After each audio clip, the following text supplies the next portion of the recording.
불신결혼을 어떻게 할 것인가 참 쉽지 않은 문제죠. 그리고 잘못된 일에 대해서는 치리가 필요하지만 우리가 잊지 말아야 될 것은 치리는 징벌이 목적이 아니라 회복이 목적이라고 하는 것입니다. 교회가 피해를 입었으니 그것에 대해서 화풀이하는 그런 것이 되어서는 안 됩니다. 사람의 죄가 아무리 클지라도 예수님은 십자가라는 피해를 받으셨지만 죄를 사람에게 묻지 않으셨잖아요. 그러니까 불신결혼의 당사자 또한 큰 환난을 당한 자라고 하는 것을 우리가 기억을 해야 됩니다. 그리고 만일 교회가 잘 가르치고 예방하지 못했다면 교회도 그 환난에 대해서 책임이 있는 것입니다.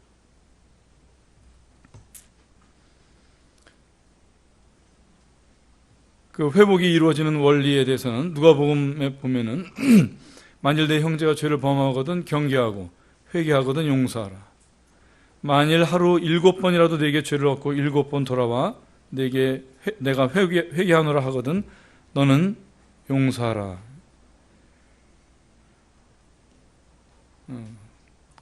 여기 보면은 이제 회복은 당사자의 회개와 또 형제들의 용서로 이루어집니다. 그리고 이 용서에 있어서 거기 제한이 없다는 것을 기억을 해야 됩니다. 병을 치료하다 보면은 치료하고 나면은 깨끗이 낫는 병이 있는가 하면 치료를 잘 해도 후유증이 남는 병들이 있습니다. 그래서 홍역이라든지 소아마비 이런 병들은 치료를 잘 해도 심각한 후유증이 남을 수가 있어요. 이 결혼이라고 하는 것은 육체와 영혼에 아주 심대한 그런 영향을 미치는 것이기 때문에 이것이 잘못되면 그 육체와 영혼에 아주 깊은 후유증을 남기게 되어 있습니다. 그래서 불신결혼은 마치 그런 이 후유증이 큰 병에 대해서 백신을 맞잖아요. 예방주사를 맞듯이 이 불신결혼은 잘 치료하고 해결하는 것보다도 예방이 최선입니다. 그래서 성경적인 결혼에 대해서 어렸을 때부터 아이들에게 교육하고 또 청년들에게는 성경적인 결혼에 대한 본이 필요합니다. 그래서 교회 안에 이런 결혼이 자꾸 더 생기기를 기도하는 마음이 있습니다. 우선 결혼에 와서 우리가 생각을 좀 분명히 해야 될 것이 한 가지가 있습니다. 그 창세기 말씀에 보면 이러므로 남자가 부모를 떠나 그 아내와 연합하여 둘이 한 몸을 이룰지로다. 그래서 결혼이라고 하는 것은 사람의 권리가 아닙니다. 하나님의 명령이에요. 하나님이 명령하지 않으셨으면 결혼이 아니라 짝짓기예요. 짐승들 짝짓기 하는 수준의 것밖에 사람한테 없는 것입니다. 그런데 하나님께서 이 결혼이라는 것을 굳이 사람이 이 제도를 정하신 것이고 그것은 하나님의 뜻이 거기 있다고 하는 것이에요. 그러니까 내가 해도 되고 안 해도 되는 그런 권리로 이해하고 있는 이 세대 자체가 크게 진리에서 벗어나 있는 것이에요. 그 젊은이들 왜 결혼에 대해서 어려워하고 그러는지 그런 이제 조사를 해가지고 신문에 나오고 그러잖아요. 근데 주된 이유가 이제 육아나 교육이나 뭐 주거, 아파트 값이 뭐 비싸고 이런 것 때문에 주로 경제적인 이유 때문에 그래요. 그런데 창세기를 보면 결혼이 먼저였습니까? 경제가 먼저였습니까? 네, 경제는 나중이에요. 그러니까 경제적인 여건이 마련되면 결혼하는 것이 아니라 결혼하면 경제가 시작이 되는 거예요. 이게 하나님의 경제학입니다. 근데 세상은 그리고 지금 모든 사람들이 젊은이들이 철석같이 믿고 있는 건 뭐냐면은 돈이 얼마가 돼야지 되고 무엇이 마련이 돼야지 결혼한다고 하는 이 생각 속에 빠져 있는 거예요. 사람의 모든 필요는 가정을 통해서 채워지게 되어 있어요. 이것이 진리이고 이것이 하나님의 원리예요. 우리 조상들도 다 그렇게 알고 있었어요. 어른들 뭐라고 말씀하셔요? 아이들 자기 먹을 거 다 가지고 태어난다. 다 경제를 가지고 태어난다는 거 하는 거예요. 잠언 19장 말씀에 집과 재물은 조상에게서 상속하거니와 슬기로운 아내는 여호와께로서 말미암니라. 여기 부모에게 경제적인 도움을 받는 것 성경적인 것입니다. 정당한 상속은 하나님이 죄악시하는 것이 아니에요.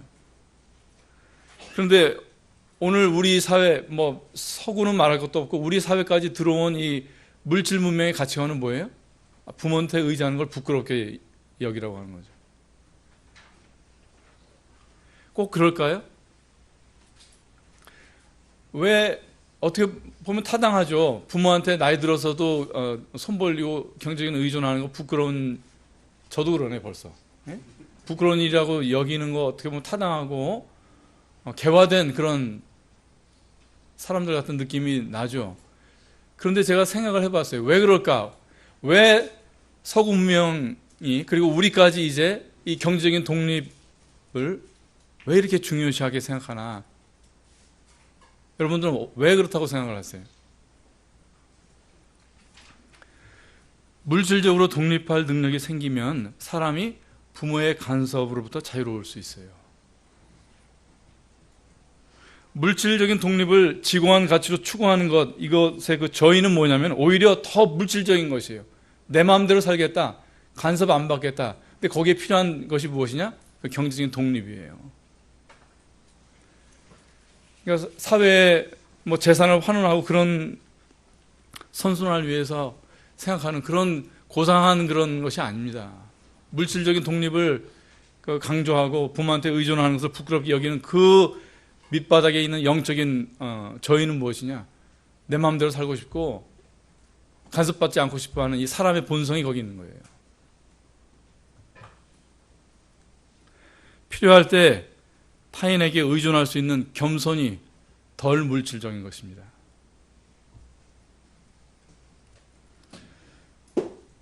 창세기 24장은 이삭의 결혼에 관해서 전장에 할애되어 있는 장입니다. 창세기에서 제일 긴 장이 몇 장인지 아시나요? 24장이에요. 24장. 결혼에 갖고 계신 하나님의 이 마음의 비중이 얼마나 큰지를 우리한테 알려줍니다. 여기 등장인물들 보면 주요 인물들이 아브라함, 그 다음에 아브라함 집의 늙은 종, 그 다음에 이삭, 리브가, 이게 주요 인물들이죠. 자, 이삭의 결혼에 있어서 이니셔티브, 그러니까 주도권이 누구한테 있죠? 이삭이 요청하나요? 이삭이 리브가를 만나러 바단 아람으로 가나요? 누가 시작을 해요? 아브라함이 시작을 합니다. 그리고 아브라함이 이 일을 집에 늙은 종에게 위임을 합니다. 자기 집 소유를, 모든 소유를 맡은 늙은 종. 이것은 부모가 신뢰할 수 있는 사람, 그 다음에 늙은 종이라고 했어요. 나이가 있는 사람이라고 하는 것입니다. 그러니까 사업하는 사람들, 무슨 결혼정보회사 이런 걸 통해서 하는 건 성경적이지 않은 거예요. 결혼은 부모와 어른들의 주도로 이루어지는 것입니다. 창세기 2장 말씀에도 사람이 독처하는 것이 좋지 못하니 내가 그를 위하여 돕는 배필을 지으리라. 배필을 준비하시는 것은 하나님께서 하시는 일이에요. 내 취향에 따라서 고르는 것이 아닙니다.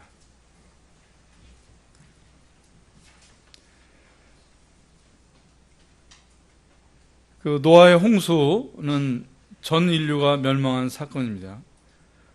근데 이 노아의 홍수 전에 사람들의 상태에 대해서 누가복음에 보면 노아가 방주에 들어가던 날까지 사람들이 먹고 마시고 장가들고 시집가더니 홍수가 나서 저희를 다 멸하였다, 이렇게 말씀하셨어요. 하나님의 홍수 심판을 결심하시는 데 있어서 중요한 원인 중에 하나가 결혼의 타락이었다고 하는 것입니다. 장가들고 시집가는 것이 뭐가 잘못된 것입니까? 자연스러운 것이고 명하신 바인데 뭐가 잘못되었는지 한번 보겠습니다. 창세기 6장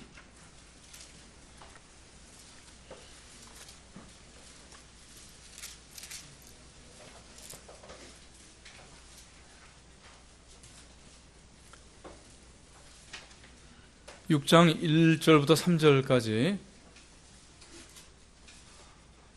다 같이 한번 읽어보겠습니다. 시작. 사람이 땅 위에 번성하기 시작할 때에 그들에게서 딸들이 나니 하나님의 아들들이 사람의 딸들의 아름다움을 보고 자기들이 좋아하는 모든 여자를 아내로 삼는지라. 여호와께서 이르시되 나의 영이 영원히 사람과 함께하지 아니하리니 이는 그들이 육신이 됨이라. 그러나 그들의 날은 120년이 되리라 하시니라. 하나님의 아들들이 사람의 딸들의 아름다움을 보고 자기들의 좋아하는 모든 자로 아내를 삼는지라.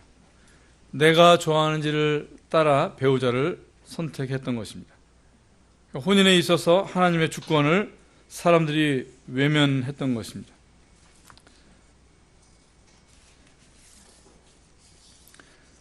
그래서 하나님의 인도하심을 따르지 않고 배우자를 내가 좋아하는 대로 선택하고자 하는 것은 지금도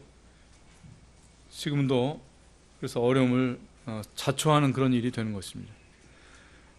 방금 읽은 6장 3절에 보면은 나의 신이 영원히 사람과 함께하지 아니하겠다 그러셨어요. 잘못된 결혼에는 하나님의 신이 함께하지 않으시는 것입니다. 우리 삼손이라는 사사를 다 아시죠? 삼손. 나실린이라는 신분으로 태어나고 큰 능력을 소유한 자였지만은 그의 일생을 보면은 그에게서 이 하나님의 능력이 어떻게 점점 빠져나가는지를 우리한테 교훈으로 보여주고 있습니다. 사사기 14장을 다 같이 펴보겠습니다.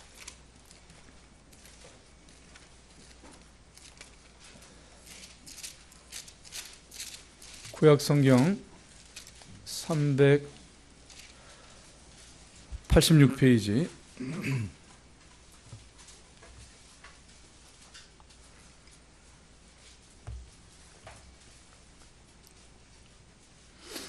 (1절부터) 봅니다. 삼손이 딥나에 내려가서 거기서 블레셋 딸 중 한 여자를 보고 도로 올라와서 자기 부모에게 말하여 가로되 내가 딥나에서 블레셋 사람의 딸 중 한 여자를 보아사오니 이제 그를 취하여 내 아내를 삼게 하소서. 부모가 그에게 이르되 내 형제들의 딸 중에나 내 백성 중에 어찌 여자가 없어서 내가 할례 받지 아니한 블레셋 사람에게 가서 아내를 취하려 하느냐. 삼손이 아비에게 이르되 내가 그 여자를 좋아하오니. 삼손이 하나님의 능력을 잃어버린 것은 자기의 뜻에 따라 아내를 취한 것으로 시작이 되었습니다. 할례 받지 아니한 사람의 딸, 불신자, 하나님의 백성이 아닌 이교도의 딸을 말하는 것입니다. 그리고 16장으로 이 잘못된 길의 마지막에 나오는 것이 바로 이 들릴라를 만난 것입니다. 16장 19절 들릴라가 삼손으로 자기 무릎을 베고 자기하고 사람을 불러 그 머리털 7 가닥을 밀고 괴롭게 하여 본즉 그 힘이 없어졌더라. 들릴라가 가로되 삼손이여 블레셋 사람이 당신에게 미쳤느니라 하니 삼손이 잠을 깨며 이르기를 내가 전과 같이 나가서 몸을 떨치리라 하여도 여호와께서 이미 자기를 떠나신 줄을 깨닫지 못하였더라. 나실린의 이 거룩한 머리가 들릴라의 무릎에 기대었을 때 하나님의 영이 떠나셨던 것입니다. 삼손을 다스리는 것은 더 이상 하나님이 아니라 들릴라였습니다. 그럼 삼손의 말로가 어떤지 다들 기억하시죠? 두 눈이 뽑혔어요. 두 눈이 뽑혔어요. 그리고 놋줄에 매였습니다. 그리고 짐승이 돌리는 연자맷들을 돌리는 신세가 되었던 것입니다. 신약교회 성도는 모두가 나실인입니다. 이 거룩한 백성으로 구별된 성도가 호감에 따라서 배우자를 고르면 삼손과 같이 머리카락 잘리게 되는 것입니다. 결혼이라고 하는 것은 의식주의 편의를 위한 것도 아니고 합법적인 성생활을 보장하기 위한 것도 아닙니다. 다 부차적인 것이에요. 결혼에 관해서는 이게 하나님의 뜻이 담겨 있어서 동서고금을 망라해서 많은 금원들이 있어요. 성경이 없었던 시대, 성경이 없었던 민족에도 결혼이 무엇인지에 대해서 아주 지혜로운 말들이 많이 있어요. 그 중에 제가 기억하는 것이, 결혼은 사람이 나고 죽는 것보다 중하다. 우리 조상들이 그런 말씀을 해오셨어요. 성경도 없었던 분들이. 이게 말이 좀 어폐가 있게 들리죠. 사람이 태어나야지 결혼도 있고 죽으면 결혼이라는 것도 없는데 어떻게 태어나고 죽는 것보다 결혼이 중한가. 시편 133편에 보면 보라, 형제가 연합하여 동거함이 어찌 그리 선하고 아름다운고, 이렇게 말씀 시작되면서 결론의 말씀이 헐몬의 이슬이 시온의 산들의 내림과 같도다. 거기서 여호와께서, 거기서라고 하는 것은 바로 형제의 연합과 동거를 말하는 것입니다. 거기에 여호와께서 복을 명하셨나니 곧 영생이로다. 그러니까 이 말씀은 사실은 거기 형제라는 말에는 우리 지금 우리 사람 간의 형제, 믿은 자들 간의 형제가 아니라 저는 거기서 예수님이 보이더라고요.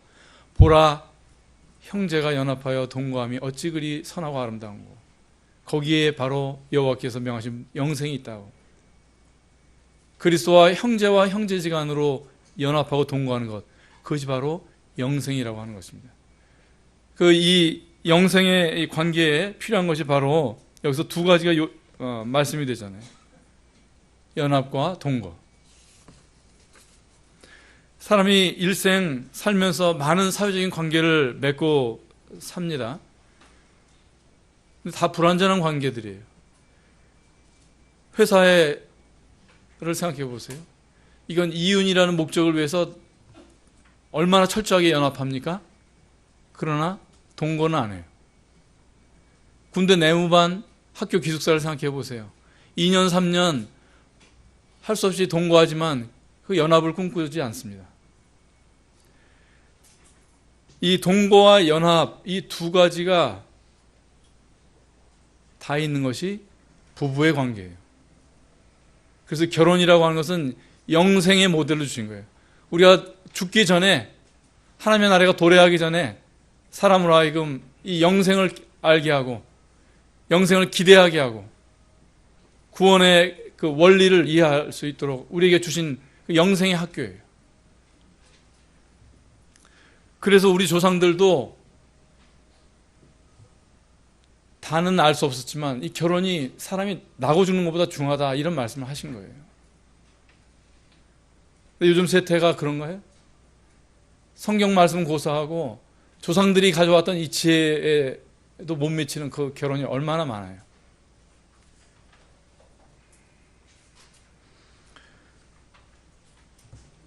창세기 24장으로 가서 한 주제만 더 보도록 하겠습니다. 창세기 24장 63절.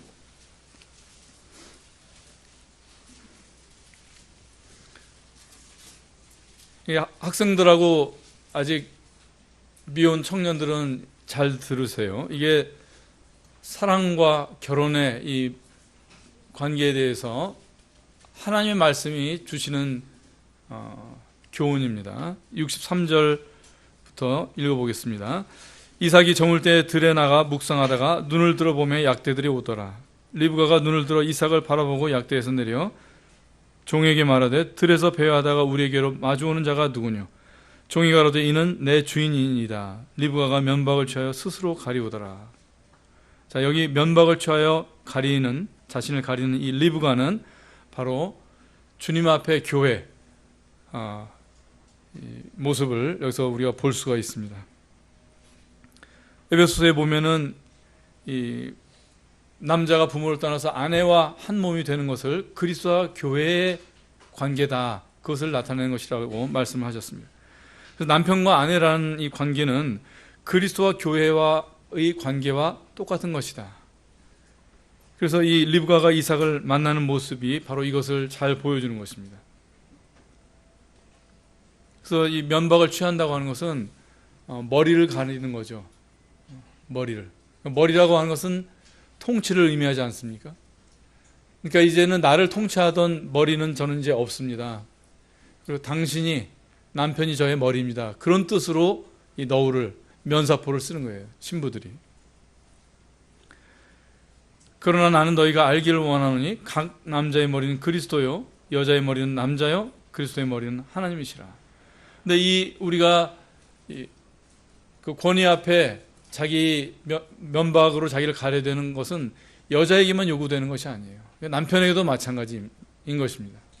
이 말씀을 보면은 남자의 머리는 그리스도요, 여자의 머리는 남자요, 그리스도의 머리는 하나님이시라. 그리스도는 하나님께 순종하셨고, 남자는 그리스도께 순종하고, 여자는 남자에게 순종하는 것이에요. 남자와 여자는 동등하지만 남편과 아내는 동등하지 않습니다. 그래서 교회든 가정이든 사회든 다 마찬가지예요. 반드시 거기에는 자기의 머리가 있게 돼 있어요. 그 머리에게 순종하는 것, 그것이 하나님의 질서이고 그것이 복의 통로가 되는 것입니다. 근데 이게 참 잘 안 되죠. 왜냐하면 내가 머리가 되고자 하는 본성이 사람한테 있기 때문에 그렇습니다. 그래서 다른 사람들하고는 평화롭게 지내고 품위 있게 지내지만 남편 아내 관계가 그래서 어려운 거예요. 부모 자식 관계가 어려울 수가 있고, 우리 안에 있는 본성이 그렇기 때문에 그렇습니다. 내가 머리가 되고 싶어 하는 것. 근데 이 내가 머리가 되고 싶어 하는 것이 어디까지 간다고 제가 말씀드렸죠? 사람 간에만 그러는 것이 아니라 하나님께도 이게 그러는 거예요. 사람이 머리를 치켜드는 것이 사람이나 사장이나 내 상사에게만 그런 것이 아니라 하나님한테도 머리를 치켜드는 거예요. 그래서 사람이 저주받은 것입니다. 우리가 죄를 선악과라고 성경이 말씀할 때 그것은 악한 것만 죄가 아니라 죄는 선해 보이는 것으로도 발현을 한다고 하는 것입니다. 그래서 내가 선한 것 가지고도 하나님을 무력화시켜요, 사람은.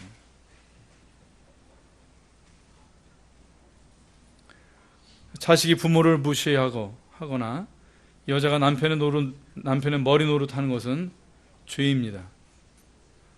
자기 앞에 두신 권위 앞에 머리를 가리지 않는 것은 하나님을 대적하는 것과 똑같은 것이에요. 그 다음에 67절로 가보겠습니다. 67절. 창세기 24장 67절. 자, 다 같이 한번 읽어보겠습니다. 시작. 이삭이 리브가를 인도하여 모친 사라의 장막으로 들이고 그를 취하여 아내를 삼고 사랑하셨으니 이삭이 모친 상사 후에 위로를 얻었더라. 네, 우리 청년들, 아내를 삼는 것이 먼저예요? 사랑하는 것이 먼저예요? 한번 대답해 보세요. 아내를 삼는 것이 먼저였어요? 사랑하는 것이 먼저였어요? 결혼이 먼저인 것이에요. 사랑은 나중입니다. 바른 사랑은 결혼 후에 주어지는 것이에요. 세상은 어떻죠? 순서가 거꾸로 되어 있어요. 사랑해서 결혼한다. 저도 사실 그랬어요. 저도 뭐 자랑할 것이 없습니다. 그러나 주님께서 긍휼을 베푸셔서 그 모든 잘못된 것들을 통해서 그러나 그런 것들을 회복하시고 그런 것들이 거름이 돼서 이제 이런 말씀을 나눌 수 있게 된 것입니다. 이 순서가 잘못되면 어떤 일이 벌어지는지를 보여주는 사건이 있어요. 암논이라는 사람입니다. 이 암논은 다윗의 아들 중에 하나였는데 그 배다른 누이가 있었어요. 다말이라는 누이가 너무 좋았나 봐요. 예쁘고. 근데 보면은 병이 났다고 그랬어요. 병. 이런 거 상사병이라고 하죠. 늘 생각을 속에 있고 생각하다가 그 몸까지 병이 드는, 그 정도로 진지했었어요. 근데 이 상사병을 어떻게 할 줄 모르고 있는, 이렇게 고통하고 있으니까 요나답이라는 친구가 와서 그 트릭을 가르쳐 주잖아요. 그래서 그대로 해가지고 이 다말을 이제 자기 침실까지 끌어들입니다. 그리고서는 결국은 동침하죠. 한번 여기는 같이 봐야 되겠습니다. 사무엘 하 13장입니다.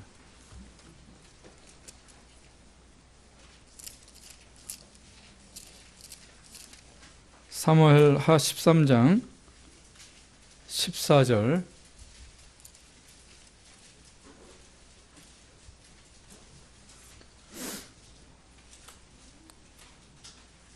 구약성경 481페이지 14절과 15절을 제가 읽겠습니다. 14절 먼저. 암논이 그 말을 듣지 아니하고 다말보다 힘이 셈으로 억지로 동침하니라.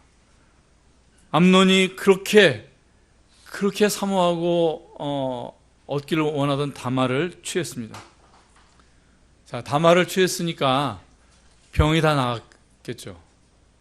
그리고 그렇게 원하던, 왕자로서 아무 부러울 것이 없었던 사람한테 그런 큰 결핍이었던, 바로 이 결핍을 초래했던 여자를 얻었으니 얼마나 그 만족감이 이제 컸을까요? 다음 절 한번 보겠습니다. 15절 다 같이 읽겠습니다. 시작. 그리하고 암논이 저를 심히 미워하니 이제 미워하는 마음이 이왕 연애하던 연애보다 더한지라. 곧 저에게 이르되 일어나 가라. 예. 암논은 다 가라, 이렇게 우리가 선언을 합시다. 암논의 만족은 동침과 함께 끝나버렸어요. 19절에 보면은 다말이 그 입었던 채색 옷을 찢고 손을 머리 위에 얹고 크게 울면서 갔습니다. 이 다말의 이 사랑은 한 사람의 채색 옷을 찢는 큰 상처를 남긴 것입니다. 암논 자신은 어떻게 되죠? 다말의 오라비 압살롬에게 비참하게 죽습니다. 결혼 전에 남녀 간의 사랑이 있죠. 그러나 그 사랑의 정체는 무엇이냐? 암논의 사랑입니다. 삼손이 가진 이 여자 저 여자를 향해서 느꼈던 호감인 것이에요. 사랑해서 결혼한다는 것이 바로 이 세상의 그런 결혼들, 그리고 그것의 결국은, 그 내면적인 것은 바로 이 모습인 것입니다. 그래서 결혼을 위해서 복음을 들어주는 것, 복음반에 나오는 것, 그 상사병 든 암논일 수 있습니다. 말씀을 듣는 태도가 진지할지라도 그럴 수 있다는 것을 기억을 해야 됩니다. 자신도 속고 남도 속는 거예요. 일부러 위장하는 것이, 그런 경우도 있겠죠. 믿어주는 척하는 사람도 있지만 이 사랑 앞에는 그럴 수 있어요. 정말 진지하게 복음을 듣는 그런 자세도 가질 수가 있어요. 그러나 암논일 수 있어요. 신명기 말씀에 보라 내가 오늘날 생명과 복과 사망과 화를 네 앞에 두었는, 똑같은 한 가지 일이 사람에게 복이 될 수도 있고 화가 될 수도 있습니다. 결혼이 영생의 학교가 될 수도 있고 지옥의 체험장이 될 수도 있습니다. 청년들은 결혼에 있어서 하나님 말씀대로 부모와 어른들의 역할을 인정을 해야 됩니다. 그래서 제가 한 사람도 빠지지 말고 올라오라고 한 거예요. 그것이 여러분들을 보호하고 복된 결혼, 진정한 즐거움, 진정한 사랑을 보장해 주는 것입니다. 그리고 창세기 2장 24장에서 이 결혼에 있어서 누가 그 일을 주도해야 되는지 선명하게 보여주었습니다. 어른들은 오늘날의 이삭들에 대해서도 똑같은 하나님의 위임을 생각해야 됩니다. 그래서 이 책임을 다하지 않으면 자식을 암논같이 만들고 다말같이 되게 하는 그런 일을 우리가 맞을 수가 있습니다. 그래서 그리스도와 교회의 연합을 배우는 것은 고사하고 가정도 교회도 다 망하는 일이 될 수 있습니다. 1월달 그 교제 모임에서 나왔던 형제님의 말씀 중에 제가 아까 전해드렸죠. 불신결혼은 하나님과 사단이 사돈관계가 되는 것과 같다.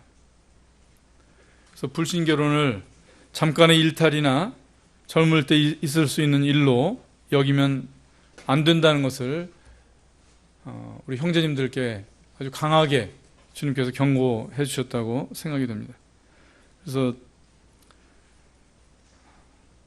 교회가 그런 노력이 좀 부족했던 것을 저부터 좀 반성을 합니다. 그리고 이 청년들의 이 커다란 숙제이고 또 필요이고 하는 이 결혼하고 가정을 시작하는 이런 문제에 대해서 교회가 기도하고 또 구체적으로 돕는 그런 일이 올해 더 일어나기를 바랍니다.